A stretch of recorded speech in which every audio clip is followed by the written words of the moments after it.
Welcome to Splunk Talk, the only podcast that's all Splunk and no junk. I am your host, Burch. He is. I'm Hal. And we are here to talk to you about some really interesting things, and specifically a very interesting person who's going to be our guest today. But before we get to that, this is episode. So our last studio recording. Our sponsor? Forget. Yeah, you forgot our sponsor. NordVPN. No, I'm kidding. No. So our last studio recording, if that's what we call these, was episode 24. We did 2 at .conf 22. And so 24, 25, 26. So that means this is season 2, episode 27. I'll write that down so we don't forget. Okay. And today's guest is going to be Hal Deep Bains. I call him Deep. Hot. Yeah, we do call him Deep. He is... I was already thinking this guy's got so much background, so many interesting stories to tell. He could end up being our first repeat. Yeah. So much to unpack there. Yeah. And I'd be happy to have him. But we'll see how the first date goes. Yeah. I mean, it's like when you meet somebody new at work. I'm not specifically talking about at work, okay, the professional part of this. And you think you're probably going to need to meet with this person often, but neither wants to commit to a recurring meeting. That's a big deal. That's a commitment. Yeah. So that's what it's about. I mean, you just gotta take it slow with these things. Well, I think Deep is a commitment ready kind of guy. He is. Yeah. We'll find out more soon. But before that, Mr. Hal, how have you been? How have you been, as I like to say? I've been, fair to middling. Pretty decent. Fair to middling? Yep. I've got right now, I have like people just lighting up my chat. I'm going to have to like click the button so they will go away. Oh, yeah. I just closed that. Ooh, fix that problem. I am definitely more important. Yeah, you are. How'd you settle post-conf? We have not talked since about a month ago. We had, and I don't know if our listeners, if you've ever worked events like these, these industry events, and this is nothing. Splunk, our event is awesome, but if you are on the other side of that, part of the production, part of the staff, it's a lot of work. It's a lot of fun. Yeah, but it's like 16-hour days, 3, 4, 5 days in a row, kind of fun. So you have so much so that it's like you don't like even being there. It's like, am I having COVID symptoms, or am I just so run down because that's how I feel every year when I'm here? Yeah, but I mean, I had a plan here. So you had a plan. We had .conf, and then right after Tech Summit, a lot of them in the field. Right, I went right back to Vegas, and same place again. Essentially, it wasn't, but it was. It's like you've got the Sands, and you've got the this and the Palazzo, and I don't know which ones are which anymore. Yeah, I just kind of walk between, and then there's follow the signs and the guides. Yeah, so it's MGM, or they're all kind of the same to me. Yeah, they're all Terry Benedict places. Is that an Ocean's reference? Uh-oh. One of us has just gone down in internet. And I will edit this part out if it is me. And if not, let's test. Let's speed test, shall we?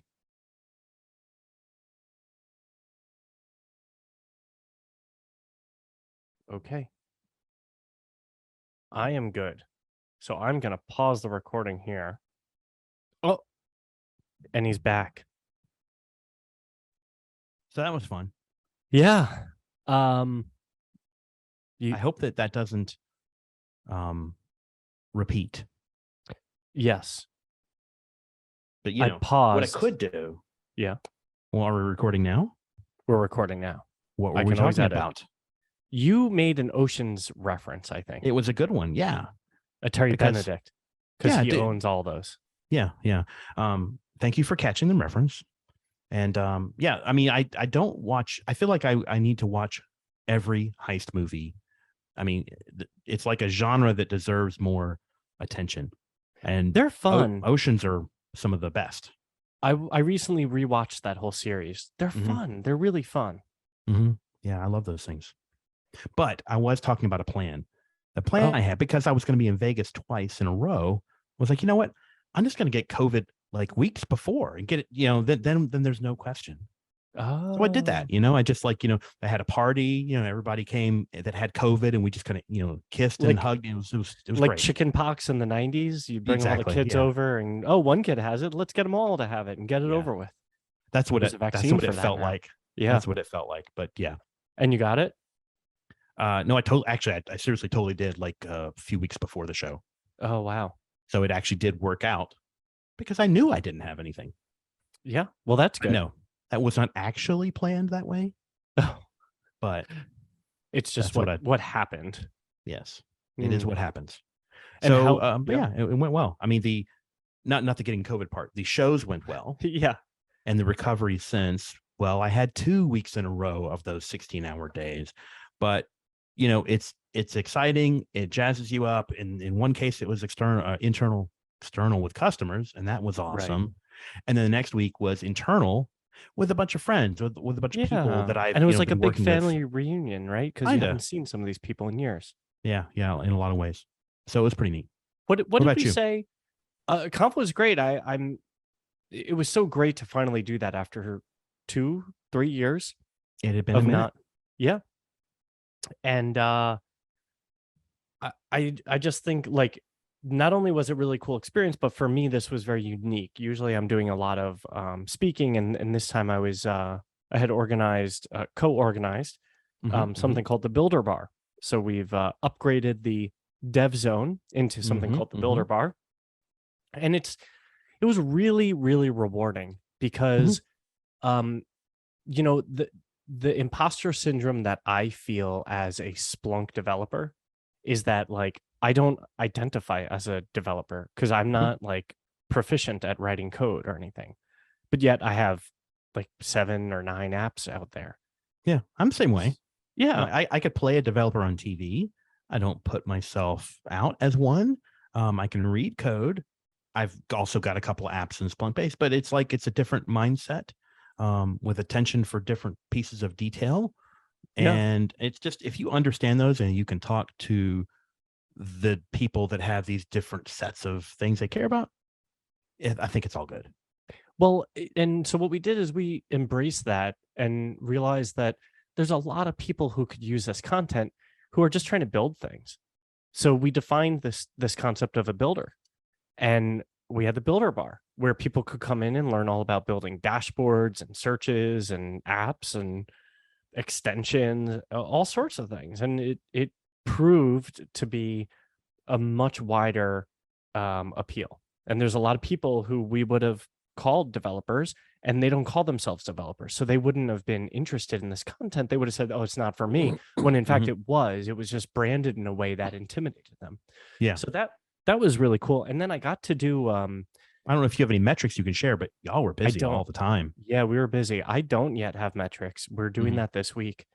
But I got to do something really special. I got What's that? to watch the keynote next to one of my favorite people Oh and yeah, who then was that? hey, that's you, Sugar Oh, Plum Fairy. And then we got aw, to get all VIP escorted out of there so that we could make it on time for our Splunk TV broadcast. that was awesome.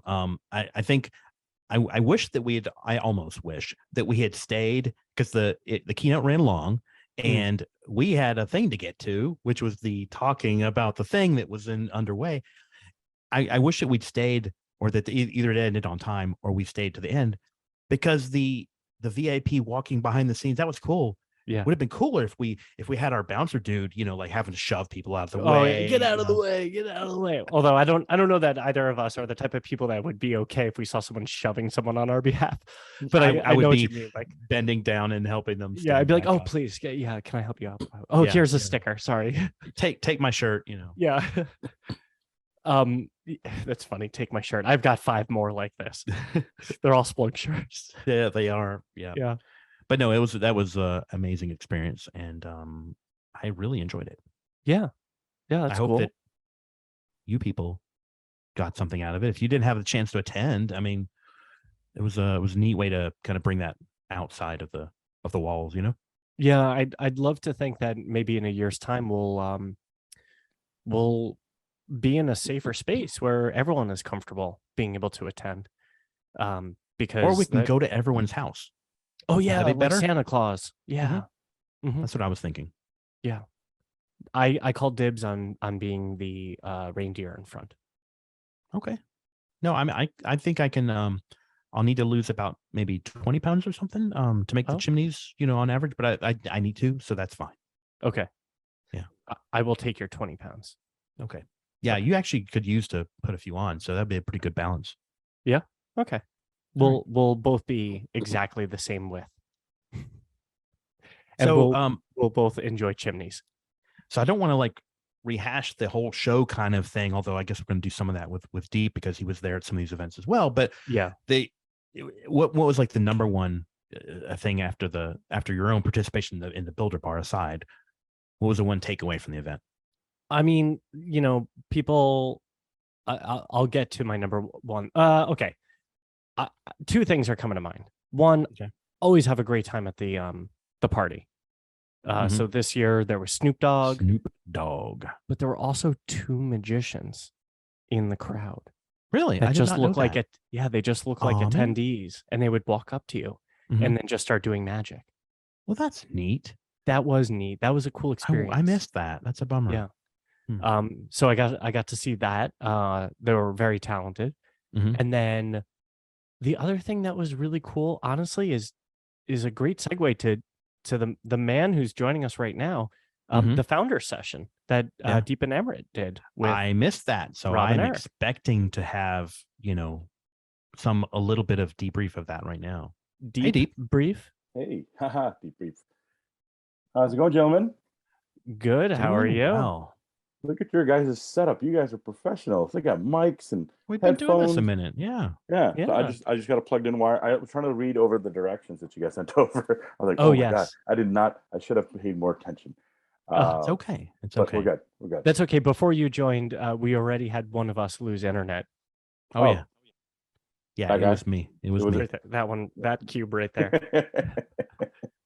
I've actually had pretty bad network connectivity today as well. I think there's something in the air. I'm gonna just put that out there. There's some bad vibes. Some bad Knock on wood. Vibes. Yeah. Knock on wood. Is the wood that do we knock on wood or metal for that? For internet, I think you knock on a Ethernet cable. Yeah. Okay, Knock on okay. fiber. Knock on fiber. Yeah. By the way, I don't have any fiber. great band from 1999. Knock on fiber. Knock on fiber? Really? Yeah. Was it a real? Yeah. That's a real thing. That's hilarious. No, I just making it up. Never. Love their song, every time. their biggest hit, VoIP. Yeah. Okay, so this is the type of interview this is going to be. I like this. Oh yeah, This whole thing's going to be pretty telephony. So, Deep, look, you have we got to jump right into this because you have one of the richest backstories here in terms of your tenure at Splunk. Also, it's really cool that just one hat keeps coming into focus, and it looks like you've got like a halo of one hat. Let's see, right there. Yeah, there you go. Oh, there it is. Yeah, and then it's gone again. So Yeah. I used to have a lot more hats back there. There's a whole hat collection back there. You might want to turn your blur off and we'll I can't show go through it. them. It's embarrassing because they all fell off. So they've been sitting. They're like literally sitting on my desk now because I have to put them back because the temperature change. This is the side of the house, so the heat and cold that happens and the shrinking they keep dropping off. So I'm embarrassed to show them. But at one point, that was all full of hats. Yes, I will. Okay. I remember reading the book about you when I was a child. Tips for sale. Yeah. So, Deep, what we love to do when people join here is we love to hear about, what they're up to now, but we get there by means of their backstory. And you have such an enjoyable backstory. He's really laying it on thick, isn't he? Yeah, like high wow. expectations here. I think I paid him well. This is going to turn out really well for me. We say, what is your orange story? My orange story. I'm more of a lime kind of guy. I mean, did you go to school for tech stuff? I did. So I went to school for computer science. I went to the University of California, Davis, UCD. Go Aggies, Aggie Pride.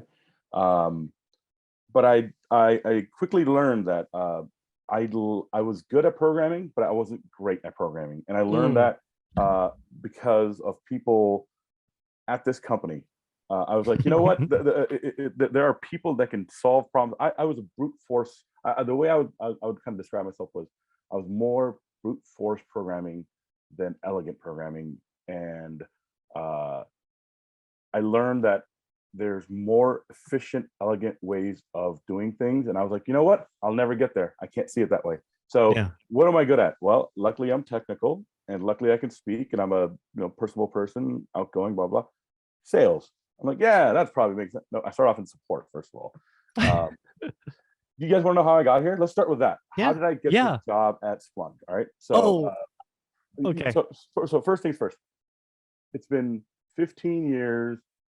I should look this up before I should look this up, but it's been more than we should point out, we should brag on your behalf that you are our employee number 2 in terms of tenure right now. Yeah. Only superseded by your dear best friend. Arch nemesis.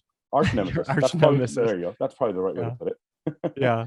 Amrit, and who, by the way, we should get him on one of these things as well, because he'll tell you a lot more. Yes, please. A lot more. And what's the delta between the two of you in terms of almost a year? So he was here almost a year before you. Yeah. So he's been here for 16 plus years, and I've been here for 15 plus years now. I mean, so let's be real. He was a contractor for a while. I don't know how we add that. Like, I don't know if we should include that in the tenure. Yeah. Like you were. Yeah. I mean. Now, were you an intern when you started? Oh no. So, but you just hung out, right? So the story is like this. Before I went to Davis, graduated, couldn't find a job in tech in any sort of way. Finally got lucky and became a network administrator / desktop administrator for a company, a DoD, DOE subcontractor company in Livermore, California. Basically, what that meant was I was reinstalling and uninstalling Adobe Reader over and over again for people. I would walk around with like remember CDs? I had like a suitcase full of CDs. I'm like, oh, what do you need? Okay, let me go install that. Right, because everything had to be off the grid, right? I have to, yeah. And it was just walking around. And so the thing about that job was they had. Wait, did you have like the 90s like CD book with like sleeves and the whole thing? Yeah. And I knew exactly where everything was, right? You're like, oh, well, it was all in alphabetical order. And as soon as you add one, you have to shift everything. Everything has to be moved. It's like, I can flip 3 pages in and just reach for it, and I know exactly what I was going to pull out. So the thing about this government job was, this job was, they had something called a 980. So 9 days, 80 hours. So every day you worked an extra hour. You were like a fireman. Yeah, or like they do a similar kind of thing.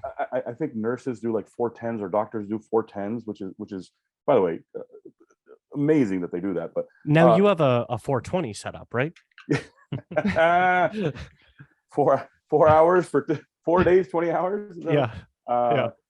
So you had a lot of free time when you were the contractor, or like off time. So every other Friday I had off, and I was living with my parents at the time, and I didn't want to let them know that I had Fridays off, because they'd make me do things around the house or run stores. So I just left. I would just leave like I was going to my job, but I didn't have anywhere else to go. So I just started showing up at Splunk. How did you show up at Splunk? Like, was Amrit here and he was Amrit your friend? was there. So there's a gentleman by the name of Will Hayes. Who's now the CEO. Yeah, you know Will, Hal. Come on. So Will, myself, and Amrit went to high school, junior high, and high school together. Yeah. Okay. Wow. Yeah. We've known each other for a long time. And Will was, I think, employee number 7 at Splunk. Well, he's not here anymore, so it doesn't matter. Doesn't matter. But he was like, hey, he needed someone to write Python, and Amrit was like, I know how to do Python. So Amrit started going there. I was like, well, I have nowhere to go, so I started going there. And every Friday I would just show up, and they had beer, right? So it was like, oh, this is perfect. I would show up around, like, I would take my sweet time to get to San Francisco. I would show up and start helping out, writing little tiny scripts, bash scripts. But unpaid? Like you were just hovering? No, you were just chilling. It was something to do. Like, it was actually really fun to be around. Like people that really, I mean, there was music playing, there was dogs in the office. Like, there was a slide. There was that's the old. That was later. The new office. Yeah, there's 118. Okay. We're like, you need this computer mounted. He's been here so long. He's like, oh, that's the new, old, new, old, new. Yeah, it's the old new office. Yeah. like, oh, you want this computer mounted? Yeah, I can help you mount it. Oh, I know how to install Linux. Let me go ahead and get this, like Red Hat. Like, I was just doing things just for the sake That's of doing funny. things. So I was a nerd. And then finally they're like, hey, why don't you just work here? I'm like, I guess. I mean, I like you guys. And they're like, oh, we like you too. So it's like, okay, and that's literally kind of how I So got the did you job. leave the other job at that point, or Oh were you yeah. working Oh part yeah. time? Oh, No, okay. I left that company completely. And so my first day, I think this is officially recorded in Workday somewhere, is December 27th, 2006. And Wow. Christina Noren, who was my boss at the time, love her, Kaferlin, was like, you know what? That week between Christmas and New Year's is perfect because no one's gonna. I was in support. No one's gonna call for support, and you should just come in and learn the product. I'm like, that's perfect. Okay, yeah, I'll do it. I mean, So I didn't care. does your clock start with all the free time, or only when you officially became an employee? Officially became an employee. So Okay. you're right. So I actually, if he gets to get contract Consultant, time, yeah, I contractor. should be there. I mean, my free time should count for something too. Yeah. You're right. So yeah, I came into the office and it's like, okay, well, the Wi-Fi is not working. What? Oh, the internet's off right now. Like somehow we were running. You guys remember those DDWRT routers, the blue ones? And yeah, we had those as our office. Like that was your like the router. consumer that was grade. like Yeah. our like go-to, and it wasn't working at the time. So like, oh, just connect to the Pac Bell Park. It was still called Pac Bell Park, which was across the street. It's the baseball park. Just connect to their free Wi-Fi and just start. I'm like, okay, cool. That was my first day. That's fun. I literally got a 12-inch MacBook Pro. Not a MacBook, sorry, a Mac, which I've never used at the time. It was Nick Mealy's old laptop, and I'm like, it was so tiny. I was like, okay, I can't even fit my fingers on this thing. It's like, no, you're the lowest on the totem pole, so you get the crappiest laptop, and that's how it works. That's how that works. That's how it works. So that was day one. And this was at King Street. This is 118 King. Yeah, 118 King. Where's that in relation to Brandon? I actually don't know that area. It's a block and a half. It's like a block and a half down the street. All so right, it's closer literally, to the park. Yeah, it's across the street from the park. Okay. So we basically had funny story. Well, I don't think. I mean, there's enough time gone by. I could probably tell this story now. Statute of limitations. Statute of limitations. Yeah. I don't think this is a chair. It's the chair I have in my in the back room. So that building had in it some very. It was 7 floors. It had some very interesting tenants. The bottom floor was Current TV, which was a TV station started by Al Gore. Okay. Right. I think the 3rd, 6th, and 7th floor were a marketing agency called AKQA. It's a world famous, renowned marketing. And then we had floor 4 and 5. But the building was originally supposed to be an E-Trade building, so it had the purple and green, the scheme, which just, by the way, just happened to be that our color at the time before we went black and white was green, and it just worked out really well. So we would go up and down these elevators, and one day the elevator opened up, and there's all these Aeron chairs, Herman Miller Aeron chairs. Oh yeah, which crazy expensive, illustrious. Everyone that has style has those chairs. Did one of those fall off the elevator, as they say? Yeah, one of them fell off the elevator. Let's just say that. I still have that one. There's a few of us that have. So and the rule is very simple. At the time, Michael was the CEO. He goes, every tech company that had, because it was like every tech company had Aerons for some reason. I don't know why. I don't know why. But it was like Baum? Michael Baum was the CEO at the time, and he's like, we're not buying those because it's a waste of money. It's a waste of money. So when we the doors open up, it's like, there's like tens and 20s of these things, like all over the map. It's like, all right, well, we'll one of these fell off the truck. Okay. Wow. And that's the story of 118 King. And that's we should probably cut that part out. I'm just kidding. Wait, are you kidding or not kidding? Nah, it doesn't matter. I mean, we'll surprise him. It's such a long time ago. But yeah, that was like the original kind of office that we had. It was we would go around, like the lights didn't, like none of the lights were on at any given point because all the engineers wanted everything to be turned off, so we would go out, unscrew all the light bulbs and the banister, the tube lights. It was just dark. It was perfect. It was It's what you would expect like a startup to be. Were you sad when you moved to Brandon? Were people sad about? No. Were they like, oh no, we're selling out? No, because even 250 Brandon was pretty cool. Yeah. Still is cool. Let's be real.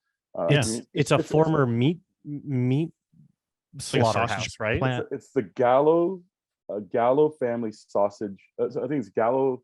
I think it's Gallo's the name, but I don't know if it's family or whatever. But it's a sausage plant, right? It was basically there were the meat hook tracks on the ceiling, and the brick still had the logo, right? It's actually so we built the building right next to it at 270, but they had to put a gap between the two buildings because of that image is a protected image. It's like a culturally significant. Correct. So they had to like put space between the buildings so it wouldn't get covered. At one point, we were trying to see if we can connect the two buildings together to remove. I think it was some random number of bricks, like 80 bricks or something like that. There had to be an official hearing. There had to be like people could, they can vote against it. Like it's a historical building. The 250 is an historical building. To go back to your like the meat hanging, like the tracks where they kind of hung the meat from. The whole building had a little tilt to it. It all rolled into one corner. There's a little drain in the corner. For the blood. Yeah. Everything had a little tilt to it. It just had this little nuances that made it like just made it amazing. And it still is amazing. I can't believe we're gonna go back to it, which is great. Yeah, so we built the building next to it, but we're actually leasing that out or shedding that and moving back home. Yeah, back home. Exactly. Back home with the parents. Back home with the parents. And working on every other Friday. We're making sure we're gonna leave and not tell them. That's an awesome building. Like for folks that can't picture it, like one of the things that made it like so great was like there was this courtyard in the middle, and it just became like it's one of those things that I think even in the new building they tried to make it happen, but they couldn't make fetch happen. No, the old building, like all the egresses, it just organically, like people could pile in there. They were already there. Like in the new building, they tried to make a courtyard, but no one worked on that floor. So there was no reason to be down there. I mean, the courtyard at 270 was manufactured. The courtyard at 250 was organic. Like it was just it was the only way to get between two sides, right? It was a fast way to get between the south side and the north side, and you would walk through and there'd be like sun, and there's, like I said, there's something to be said about going out and getting some, vitamin D and just walking out there for 2 minutes just to bask in the sun. You're like, okay, I'm gonna go back to work, or I'm gonna go get to my next meeting. But it's a great little cutway, and it was a great little break between. You had to go, because otherwise you had to kind of go like all the way around. So it was the fastest way through. And then people that are out there are generally kind of trying to like take a break from the desk. So you got this cool energy of like, and you'd walk by, pick up game of hoops or whatever. Yeah. Oh, there's a basketball courts out there. We had so many games of flip cup. It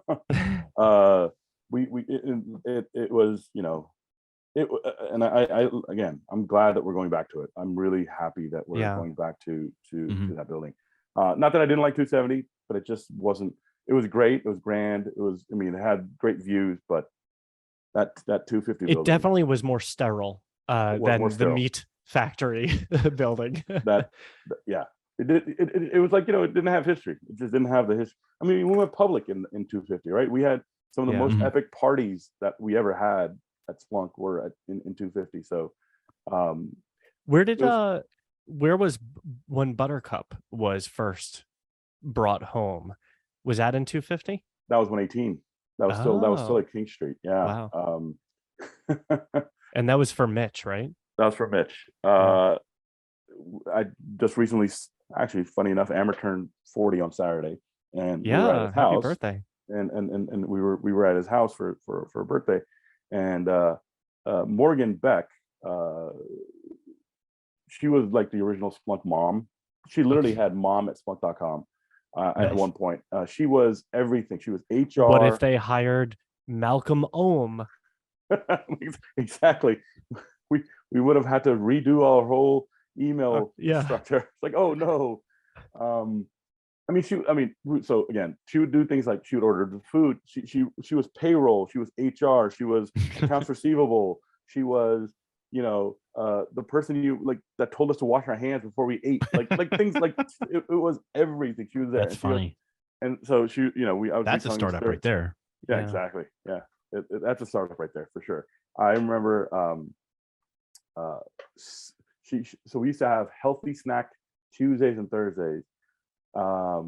Tuesdays, Thursdays, Monday, Wednesdays. Might have been Monday, Wednesdays. Tuesdays were the taco, the tamale lady day. Oh my God, those. Now you're thinking that. I'm now reminiscing and going into my own. You're just going into like food. Now I'm going to memories. have, we're going to have Mexican tonight, so that's happening. So in San Francisco, there's a very famous. There was a very famous tamale lady. She was one of the nicest people that you'll ever meet. But she would basically have a cooler full of tamales, and she would go to bars and sell them to the people that were, drunk probably. Oh, wow. Yeah. But somehow Morgan got hold of her and told her, hey, if you want, every Tuesday, just come to this building, this address. There'll be a whole host of people that will want to eat your bring as many tamales as you can. Yeah, and everyone would have and they were good tamales. They were really good tamales. You can actually look it up. It's the tamale lady in San Francisco. If you type that into Google, you'll know exactly who. Yeah, Jamie, look that up for us. Yeah. Wait, who? Nope. Oh, I thought you're not allowed to know about her. Oh. But yeah, how creepy would that be if there was just someone this whole time in the background that he's like, wait, there's someone else in this room? Yeah.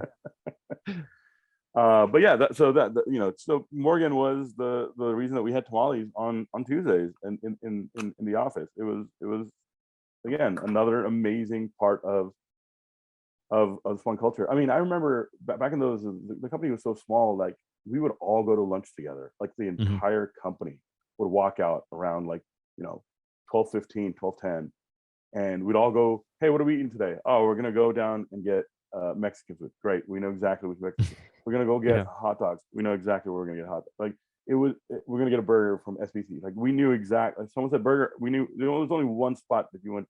We all just went there. It was hilarious. It was just like the entire company would come to a halt at lunch. So let's bring this in slightly and make it about the thing that we do here, just a tiny bit. Come on, just go with me a little bit. Boo. Like no, I want to know, like, what was the big deal at the time? Because now we do so much. We have a lot of different products. We have portfolios of products. Back then, we just had the one product. Yeah. What was the big deal at the time? What was the thing that was capturing everybody's, the aha moment back then? I mean, so it was one product. So let's start with that. I mean, it's still at its core, by the way, Splunk D is an amazing piece of technology. Still. Like back then, was it, because this is like what version? Like 3? Like my 1, 2, 3. The first version I ever supported was 2.0.14. Okay. So 2014. And I remember 2.1, we redid our TSIDX data structure. And that meant actual migration of data from, the old version to new version. And it hasn't changed since, from what I can tell. Like that must have been really hard for all 10 customers. Yeah, it was, because it didn't work for 9 of them. So. Oh no! But it was still like the people. Going back to Hal's comment, the people that were using Splunk at that time loved Splunk for what it could do, and they saw they saw the future of what it could become. But at the time, it was just a single tool that you use to grep across a large number of files across multiple systems. That was it, right? It was data gathering was big. Our forwarder was big, right? Getting the data in, getting it easy to get data in was very key. And then just making it searchable was another. Like it was just was. This is pre like MapReduce, right? So was the search Oh, yeah. fast? I want to say we were probably, so from an indexing standpoint, I remember there used to be a gentleman by the name of Dre. He wrote the first version. Actually, he's still the same version, probably the same version of the TSIDX file. He had a number that he had put on his whiteboard and said, if we can do that, we would have made it. And that number was 3 terabytes a day. Okay. Of ingest. Ingest. On a single host? Search across multiple instances did not exist for a long time, but in 2.x it was in a single instance. And at the time, I think that I can probably use names now. I think that was like AOL at the time was like, we do 3 terabytes of log data a day or something like that. And he had put that as like the golden standard of. Oh, like AOL was our customer then? No, they weren't. They had just told us that that's how much data they were. Like, well, we can't do that. Like, okay. Yeah, I mean, I think we were probably capped at. I want to say we were probably capped at like 200 kilobytes a second or something like that. Maybe 256 or something. Some arbitrary number. It was sub meg. I remember when we hit a meg of indexing speed, and it was just amazing. I'm like, oh my god, I put 1 million events in like that. It's like it blew my mind. Yeah. And searching, to Hal's point, was like, we're probably getting back. I'll take that one. Probably 10, 20 events per second returning like that. I mean, it wasn't fast, but it worked. Like, well, and I think one of the critical things, like, because my aha moment for Splunk was that I can now quickly search, or in this case, just search otherwise disparate data. Correct. So like I have all these files in all these different places.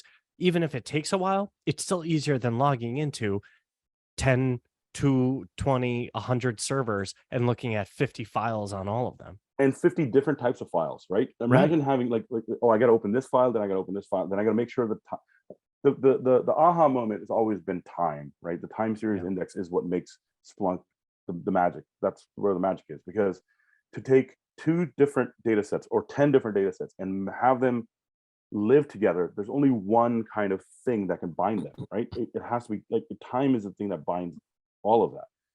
Actually, it's the force, but yeah. Midichlorians. If we're going to get specific. Oh, okay. I didn't know how nerdy we were going to get on this, but this is pretty nerdy. Okay. We've even had requests to be more nerdy.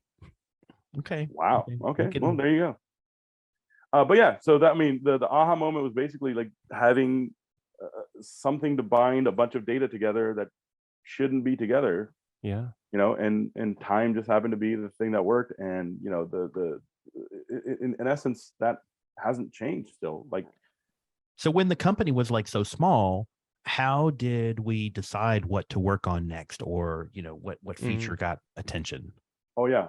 So it was very much driven by, and Hal, I know where you're getting into this because that's your job now. The interlock team, or no, that's not at all where my head was going. I was like, did you have an interlock director? No, I thought it was I was gonna say Carasso would just get frustrated and be like, I'm rewriting the comp files.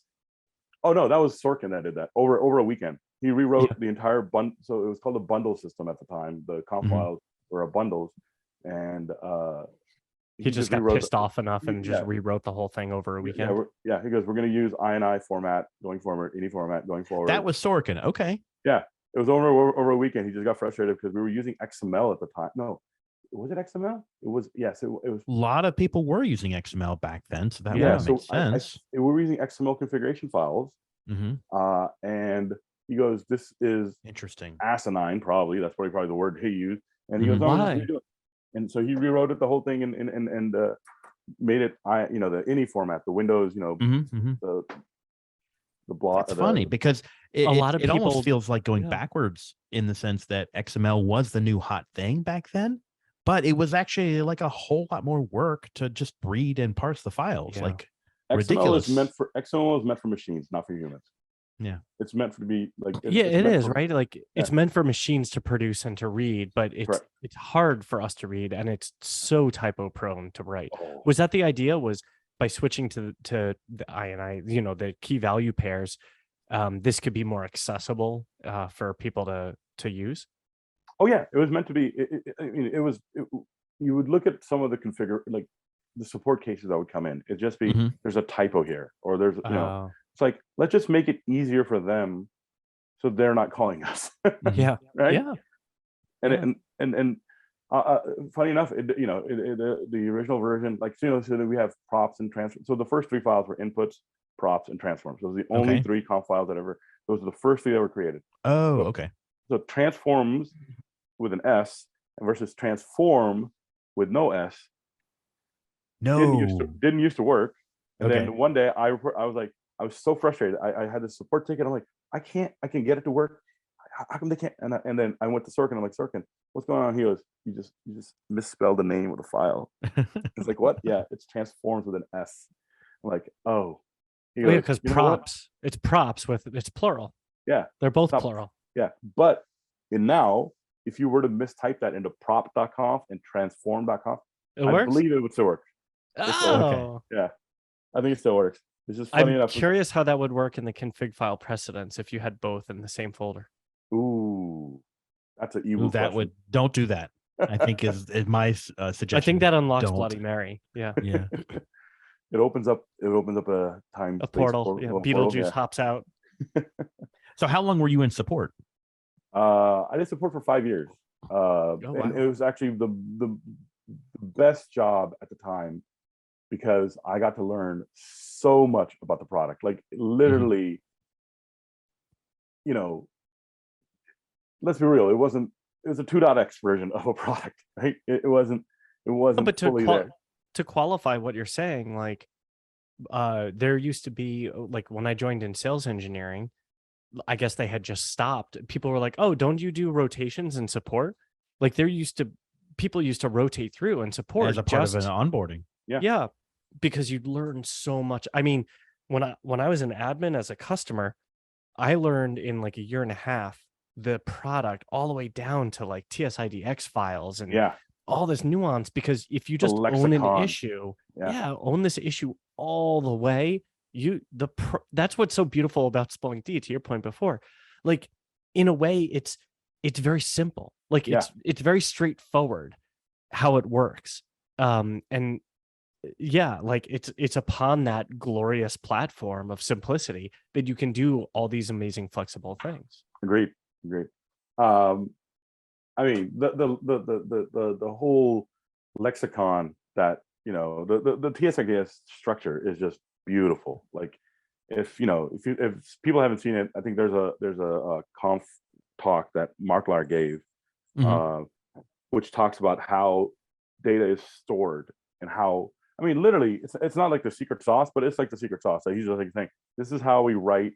This is how it's written in the sense that in not code form, but like logical form, how we actually do searches and how things like we have a forward lexicon, but we don't have a reverse lexicon. So, for example, doing a foo star search versus doing a star foo search, they're two different searches, because it's easier for us to do a forward lexicon, but we used to have a reverse lexicon, by the way. We used to also store the other way.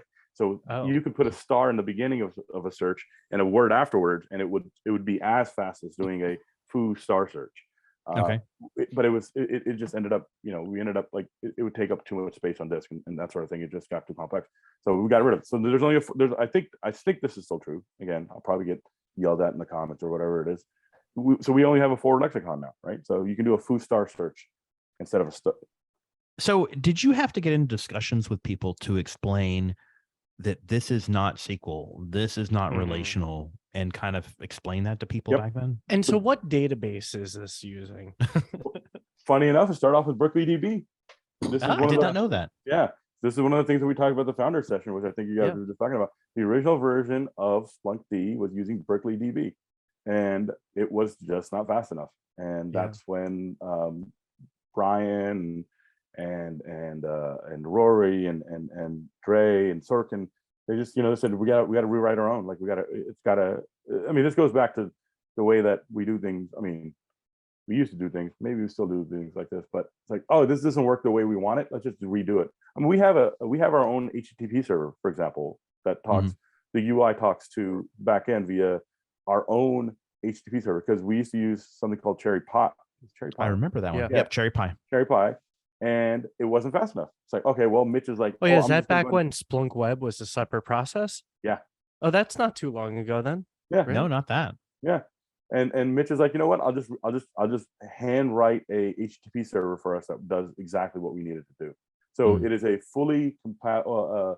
I want to say, it's compatible with like some 1.2 version. Like there's a RFP or something like that he's like, yeah, I got to make sure it's compatible with this, and he rewrote the whole thing. So we used to do things like that, right? It's like, oh, we need a new database, we got to write it on. We need a new HTTP server, we got to write it on. Like it was just, wow.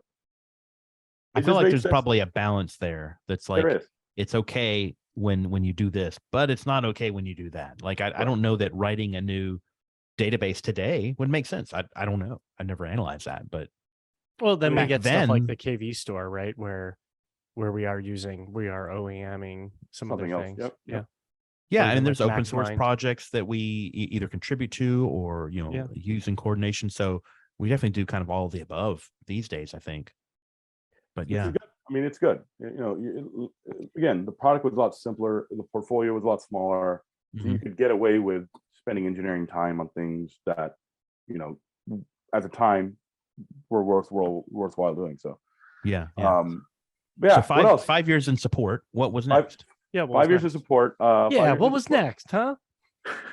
So I didn't want to go directly into an SE position because I felt like sales engineering, because it felt like it was too much pressure. So I took a job as a solutions architect under Will Hayes, and that's where Hal and I were on the same team for a while. Yep. So as a solutions architect, I helped with the at the time our partner ecosystem this is under the partner team, was pretty light, right? So we had to go to other companies and say, look, we need your data to get into Splunk somehow. So we had to figure out a way to create a connector or whatever. So my claim to fame was I helped with the Palo Alto app, the original PAN version, with a buddy who is now a Splunker, Chad Tripo, and I had to keep the Cisco app, which was our big. You remember the Cisco app? Hal? Yeah. Didn't Will had his hands first on the Cisco one? Yeah, and exactly. And so it was. And then it was you. Just like, yeah, and it's like that app went around. That app basically went around. Everybody in the team. Monty had it for a while, I think.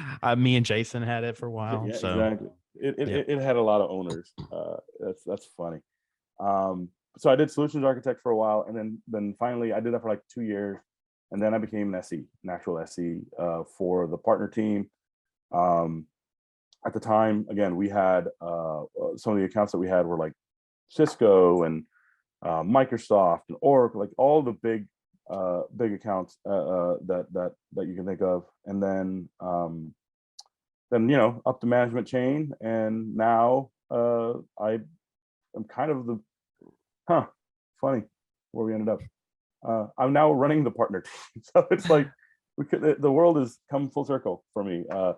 So I run the AMER PTM org, Partner Technical Manager org, responsible for our resell, distribution, CSP, the cloud service providers, MSPs, SIs, both for the commercial and federal team here, public sector team here at Splunk for AMER. Okay, but that's a lot of acronyms. Which ones are your favorite? I used to have the OEM team too. So if you want to throw more, throw that into the mix. Which, by the way, people don't realize. Other companies OEM Splunk. It's amazing. Like they'll white label it or hide it behind their own our UI or we would be their reporting or analytics solution inside of their product. I mean, if you think about it, like if you are making a kick-ass firewall, first of all, you want your customers to know how kick-ass it is. So you say, I need a reporting engine, or I need to send reports out. You don't want to go out there and build your own reporting engine. It's like, Crystal reports. Yeah. Wasn't that a thing? Crystal reports. Yeah. Crystal reports was a thing. That's still a thing, I think. Probably is. Yeah. but that was a relational based system. So if your product had data that was exactly the kind of stuff that we love to bring into Splunk, then it was a pretty natural fit. Yep. So funny. I just did my full intro. That is. So I just introduced myself all the way from wherever. It's only 40 minutes into the conversation. Yeah, it just took 40 minutes. There's two other things that immediately come to mind. There's probably more, but you were a key player in what became our company's mascot, right? And we can find out more of that story. There's blog post I think is still up with the video with Joel Perkins and Aaron Sweeney and Ewan Amrit. And then a big bottle of whiskey. And a big bottle of whiskey. Yeah, that's just implied. Yeah, it was there. I mean, you can see it as the story goes on. You'll see like the ball go down further. It's hilarious. And the other one that I always just thought was so funny was when Splunk released a product. You know where I'm going with this? Oh no, Splunk Lite. Yeah, and the tagline I think was Deep Insights. And what was the login screen picture for this Deep Insights? That was me. There are some really funny JIRAs, by the way, for all the internal folks that want to go look it up about some of that login screen picture. Yeah, like people filed JIRAs or like, oh, he looks ugly. No, they were like, oh, it looks like Deep has a hairy belly at one point. Because I was wearing a gray shirt. It was a black and white picture, and they're like, oh, his shirt makes it look like he just has a hairy belly. Did you know that they were gonna like use this, or did they had this picture of you and someone thought it was clever and so let me tell you this. So again, so many stories of Deep, unfortunately it's Splunk. We had a brand, a CMO. I think she was a CMO. I forget the exact title, but one day I just get a message saying, "Hey, tomorrow, do you mind coming a little bit early and not wearing a branded shirt of any kind? So you can have like this logo, like you can have any logos and stuff, right?" I'm like, sure, whatever. And the whole point was they were taking this they had a professional photographer. They had that's sketchy. They just didn't tell you we're going to take pictures. They just said, come in early and dress this way. Yeah, exactly. And I'm like, yeah, of course, I'll do anything for this company. Yeah. And so you made my outfit picking much easier by telling me what to wear. And they had brought a professional model in, like that was supposed to be the actual model for the thing, and I was just supposed to be in the background. So basically I was supposed to be like blurred out version of a tech company, right? There's someone actually logging in, and the login screen is someone's using a computer, and there's me in the background just blurred out. Yeah. And then I was just told, hey, just do your job. So I just sat there and I started answering. I was still in support, so I was answering support cases, and there was a phone. I was doing my job. They're like, okay, now why don't we just switch, just for fun? Let's just switch. Why don't we have the model go to the back and be blurred out? We'll have Deep sit in the front. I'm like, okay, whatever. It's like, okay, we'll just continue doing your job. And so they're just doing my job.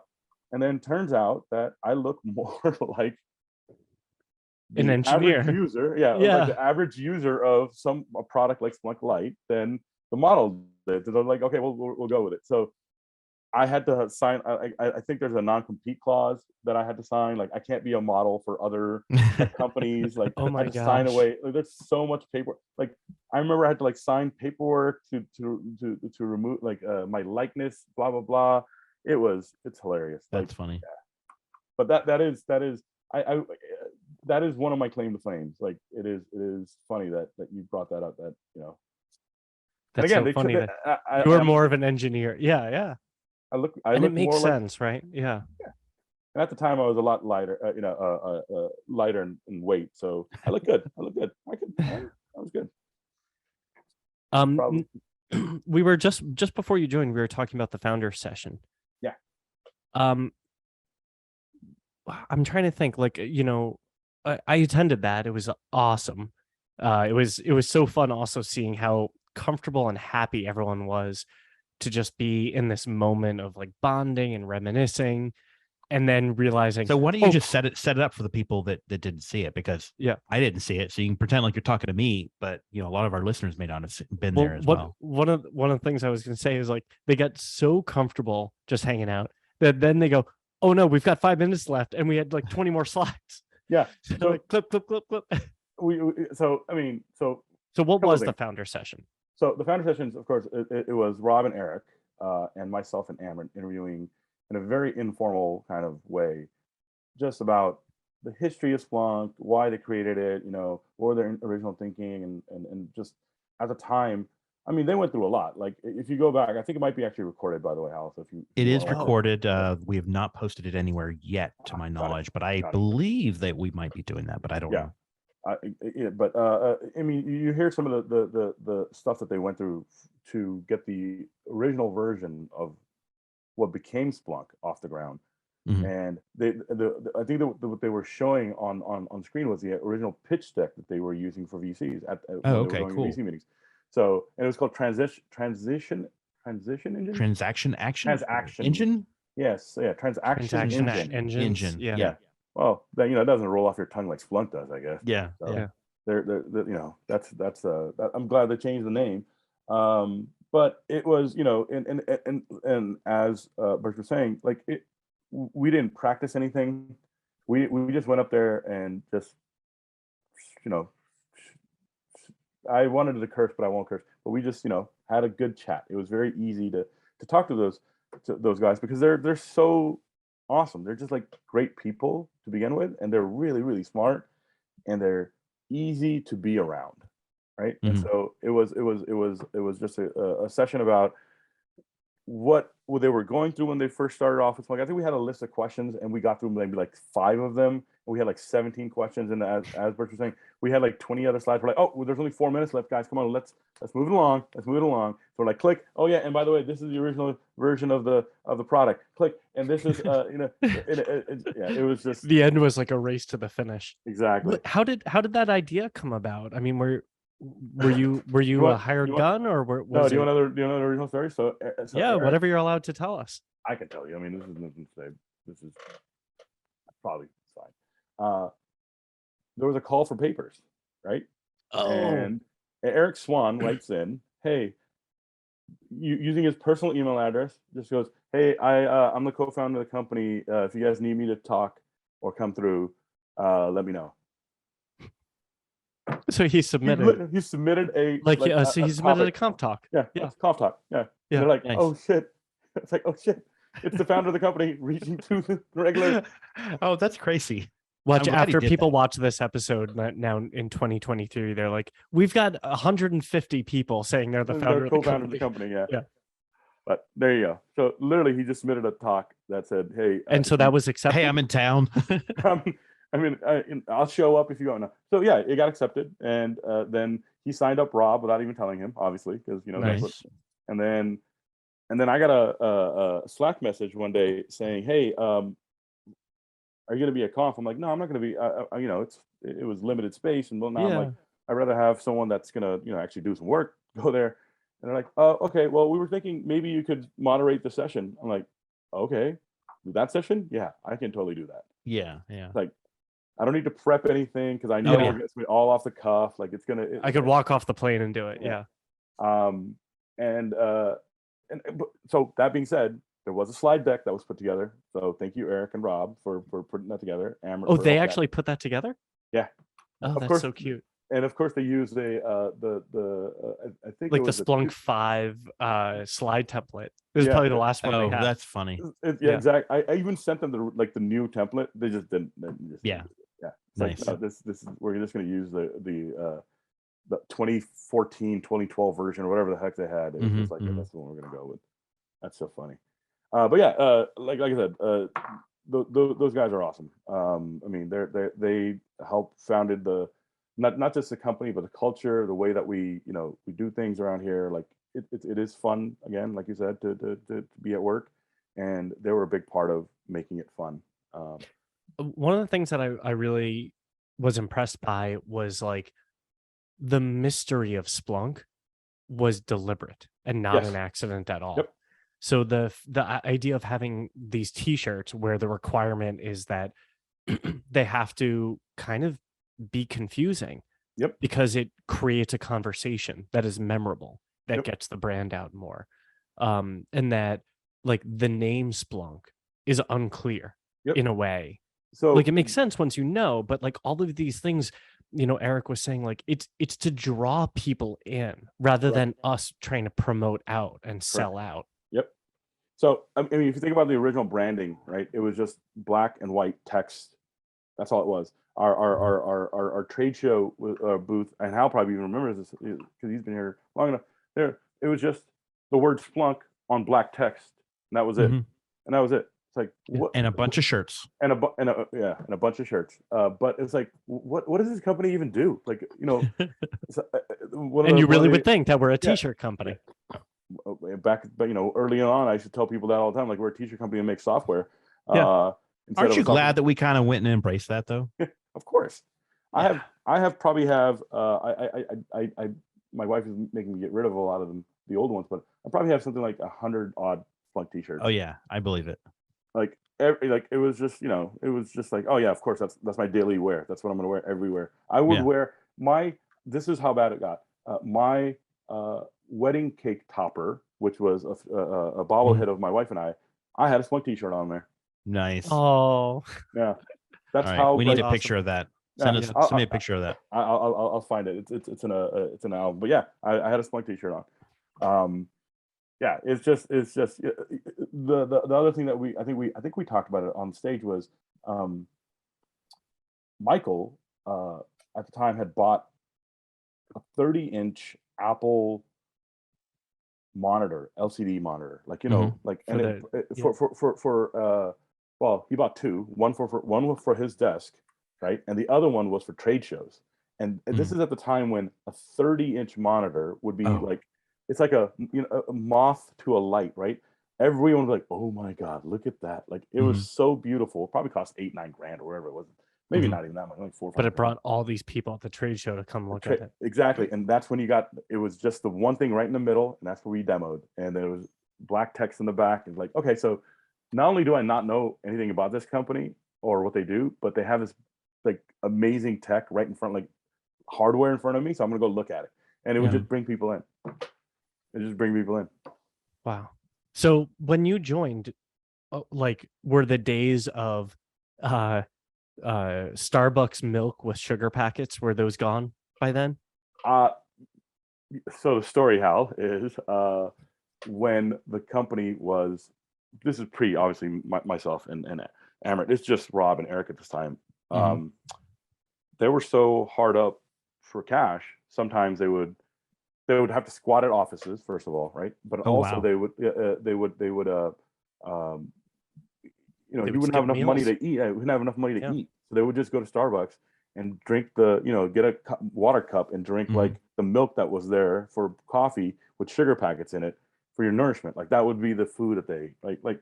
Wow. I mean, you talk about the struggle like of starting a company, like that's amazing. Like that just all that did was, by the way, when I heard stories like that, it would make me work harder.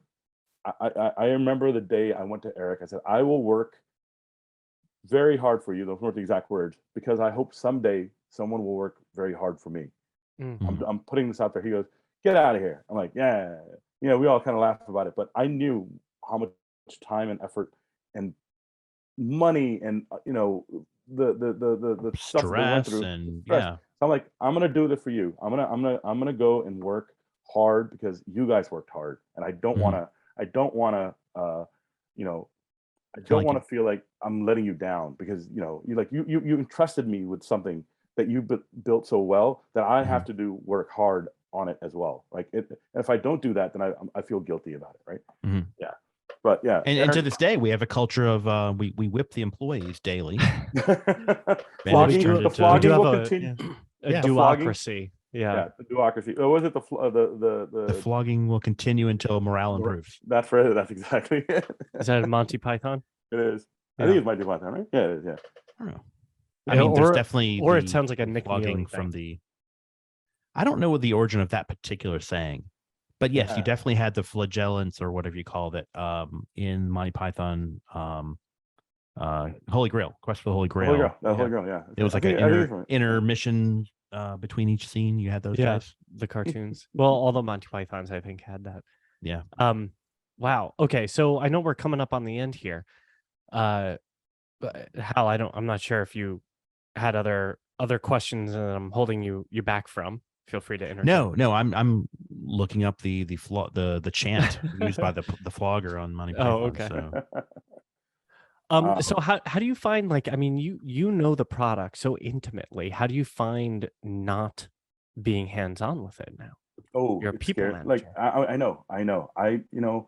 That bites me. Like it at heart. But all of us, you Hal and Burch, we're nerds, and I'm not saying in a bad way. Like I want to be a nerd. Like it makes me happy to know how things work, and it makes me happy to know that I can fix things or I can help other people to learn. To teach them how to. It's so hard that I have to ask, like I feel so ashamed sometimes that I have to go ask my own people, like my own team, like how do you do this in again? It's like, oh, I used to be the person that people used to go to for that, and Yeah. now I'm like, hey, I feel so weak. I feel so like I'm like I've even thought of I even thought of I was gonna talk to Steve about this. I'm like, what if I take some time off and I go back to support for a little bit so I can learn and just become better at the product. I was like, no, of course that's not gonna happen. But it's just something like I feel like I like I'm not using part of my brain. No, not like I'm using it in a different way. Like I remember uh, uh, being in support and just like noodling over why is that failing? Like it would make me, it would be something I'd be like eating dinner or something and be like, oh yeah, that's why. And then I would just get up and right there and just go try to email or fix the problem or whatever it was. Like I don't have that anymore, and it kind of irks me a little. So Yeah. I wish I could go back to being more You know what hands-on. the sad reality is, though, is like I've also thought about, I'm like, oh, maybe I should go back to SE and just so I can like get to play with the product again. There is so many different products and features now Yep. that what would you focus on? you can't. couldn't get what you want out of it because there's too much to know now. Yeah. I agree. Yeah. I mean, there's a we have specialists now for a reason because we need to have specialists because the product has gotten so. It used to be 3 conf files in support. That was it. I knew every single setting by heart. Like I could look at something and be like, oh, and now I'm like, holy smokes, what does this file do? So here's some closing questions. I'm going to ask you 3 closing questions. Ready? Just off the top of your head, quick answers. Number 1, favorite color. Blue. Favorite SPL command. That's a good one, actually. Ooh, Transam. Transam, a secret command. I think it still exists. We should make sure it still exists. I mean, I know who it's named after, but what did it for do? Emirate, right? I think it's a transaction command, pipe transactions, but you could do Transam, and I think it would still work. I did not know that. That's very cool. Okay, second question: favorite conf file. Transforms.conf because it can get really messy. Yeah, really, that's your favorite though. I love writing regexes. That's the kind of nerd part. I love writing regexes. Okay. Yeah. And actually, you know what? My favorite part of writing a regex is what? Anchoring it to the back, not the beginning. Like I like working backwards. I don't know why. It just makes more sense to me when it comes to regex. Okay. It's like a thing eating stuff, right? That hurts my head whenever I had to do back. You mean like to the dollar sign, not the dollar caret? sign? Yeah, the dollar sign, not the caret. Yeah. My big thing with regex is I like knots. Ooh, that's fun too. It's probably not very performant, but like it's like, oh, like matching like a date timestamp, and it's like, okay, letter and then whatever, and I'm like, screw all that. Just if it's not a space, everything before everything capital after. S/S, capital S. Yeah, in the brackets with the. But I love how it's how much you could do with so few characters. Correct. Yes. I mean, so that was, by the way, that was all David Carasso. That was like he was regex king. Yeah. I mean, we have in the product we have datetime XML file. There's a regex in there for Epoch, and his regexes in there were so efficient that at one point they were too efficient, and we messed up because the time went from like, I think it started with 1, 2, and then a number of characters, right? The number of digits or whatever it was. but he had hard coded the 1 and the 2 in there. Oh no! Oh, there he is. There, hey, one of the there's David. Miss you, bud. The man, the myth, and the legend. You know what's very magical is I pulled out my Splunk card deck here, and that one card was still in the deck. Like I took all the cards out, and that was the one card in here. Yeah, see, there you go. Very magical. That's magical. Okay, third question. Sure. To go back to the office, what is the first food that gets ordered in? If you you mean from it's gonna be slippery fish. It's gonna be the same, you know. But the first thing I would eat from the snack bar, if they still have it, are the goldfish crackers. You're a goldfish person, all right? Yeah. So again, a Mitch story. Mitch loves goldfish crackers. You know, the little fish, the yellow ones, Mhm. right? And wait, you mean just goldfish, right? Goldfish, yeah. You just pop it in your mouth. You know, the goldfish. I don't know. You said goldfish crackers, and I was like, But goldfish makes crackers now? I think they're technically our crackers. Yeah. I think the official. Yeah, they're not fish. I mean, to clarify, they were not eating fish. I might be doing snacks wrong. Okay, you might be. But Mitch loved them. Mitch loved them, right? And then, you know, we were going through some hard times as a company, and we had to cut some snacks out. This is when the co-op that David Carasso obviously started. The co-op started where we would all pitch in $10 and we would have snacks, but only certain people got to eat the snacks. And they were in the co-op. They were in the co-op, and so it turned into it basically, he was doing it out of spite, right? He goes, how much could it cost the company for snacks? And in the grand scheme of things, it was a lot. I mean, we're probably spending $100,000 in snacks a year at the time, which is a lot in snacks, right? Yeah. But you know, it's like $100,000 we could save. So that you know, everyone was given an arm at the time, and so we had to give up snacks. But goldfish crackers were the ones that were taken away. Mitch liked goldfish crackers, and I remember Eric saying, "Okay, nothing can get done until we get goldfish crackers from Mitch." Like we had to go to the store and just get the crackers ready for him. So yeah, I like goldfish crackers. I mean, the pony was for Mitch. Pony was for Mitch. All right, everything's about Mitch. Wow. Well, okay, Deep, you hang on a second while we close out here. Yeah, of course. But thank you guys for having me, by the way. This was really fun. I love being just a fly on the wall and just like hearing and, you know, reliving some of the stories. It's awesome. I feel like we probably only scratched the surface too.